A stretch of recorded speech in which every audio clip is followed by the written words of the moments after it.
So one of the really cool things about being on the Button Shy subscription, which my husband is that we get a pocket game every month.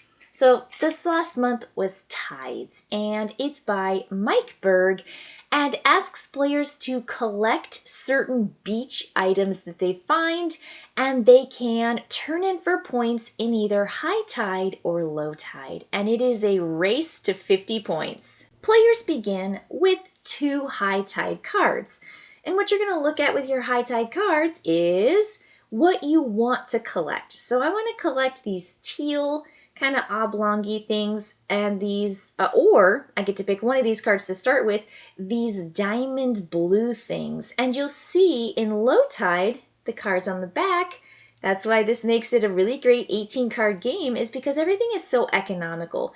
But these are going to be the items that you find in low tide. So I'm going to try to find a bunch of these guys or a bunch of those guys, and I get to pick one. And I see a bunch of both of those. So which one do I want? I'm going to say I'll put Glass Jar in the discard pile and keep Mosaic in my space. Now, these cards you're going to keep like close to your chest. You don't want your opponent to know what you're going for. But just because I have the player, this is just the way it looks. No one's here with me. I'm not keeping secrets from anybody. I'll keep it face up. So I've got this card right here. This is what I'm going for.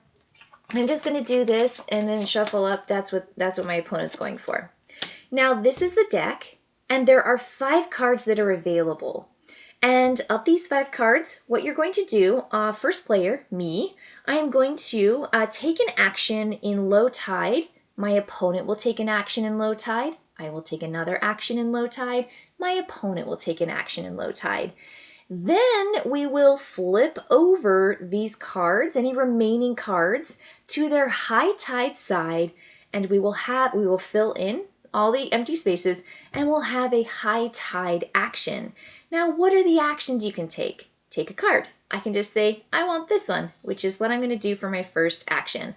I want to take this because I want a lot of those little guys, the little diamondy blues, because the more I can get, the better my score is going to be. So if I can get 4 in low tide and score, I get 4 points, but if I wait until high tide, I can score at higher points for 6, and so forth. If I have 7 or up to 10, then I can do a higher scoring. The next thing you can do is score a set. I can't score yet because I only have 3, so that's not going to be my next action, or you can just pass. So my opponent is looking for a bunch of stuff, it looks like. So let's have him grab this guy, because look, it's those little X's. It's probably what he wants. He's going to take that card and put it in his area. That's his action. It comes back to me. I have one more action in low tide. And again, I am looking for blue. I am going to take this guy and put him in my area. That's my action.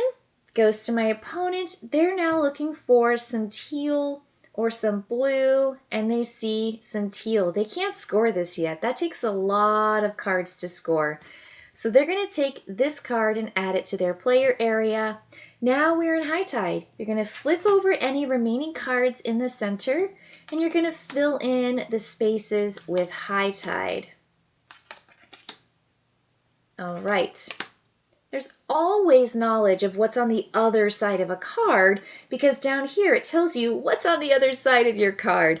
So you can kind of keep track of all those bits and pieces that wash up on the shore. So these are going to be the options for taking a card in high tide, but I could also score my set if I wanted to. I could say it's high tide and I have 4, at least 4, I actually have 5, and I could turn these cards in and score 6 points. I think I'm going to hang on to my cards though, because I could score even more later if I really rack up a bunch of these, or I can look out here and see a high tide scoring card. This is the only time in the game you get to take a scoring card into your hand is if you don't score during high tide, which is the best time to score. So there's that tension, there's that real frustration with wanting to score, but then also knowing you got to get your scoring cards. So I'm looking out here at what's available, and I see then maybe this is a really good option. Having some of these blues with those pinks, turning those in, and maybe saving this card and then using this for something else. I don't have any of these things, but next time next time we get low tide cards, I'm gonna have a chance to maybe get some of that stuff. So, you know what? I actually really like this. I like candle holder. I think I might be able to bank on both of these cards with both of these progress. I know it looks like I won't be able to, but I think I'm going to. So I took a card in my one action on high tide. My opponent is going to either score, which again, I don't think they have the chance to, but they definitely want to have something going for them. And they could take this to score so that they could have those X's and score just those by themselves, saving this card for later. Or they could take another card that has similar, maybe this one. I don't know. Boy, I think they want to go for variety. Let's have him take this one, Shadow Box, because you know, sometimes you get stuck in the other round, you want certain things, but then you're taking other things, and it's not bad to have a variety. I kind of focused on this. I think he's got a really, really good strategy. He wants just everything. He wants yellows or whites, and he wants all the other three basic ones. These are going to be the harder resources to find. So that is the end of one whole round of me as the first player. So I'm going to pass that first player over here to my opponent, and we are going to turn all these cards over to low tide, fill in the remaining gaps, and now my opponent is going to take a card, score a set, or pass, and it will alternate. We'll do the same exact thing, and at some point we're going to score, and we want to score 50 points or more before our opponent scores more points than we did if they exceed 50 as well. So 50 is that trigger, that threshold.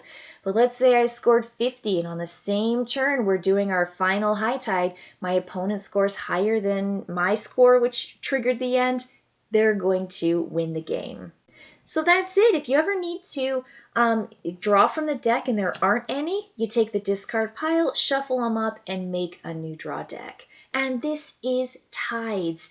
It is a really clever, smart, tight game of set collection, knowing what to collect, knowing when to score, and just really managing your hand.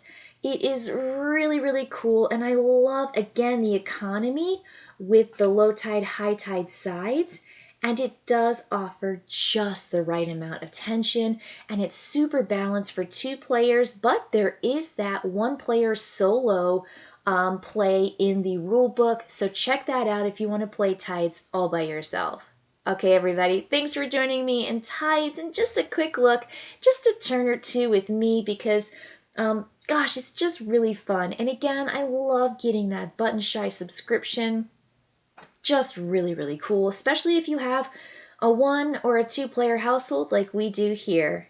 All right, everybody, I'll see you next time.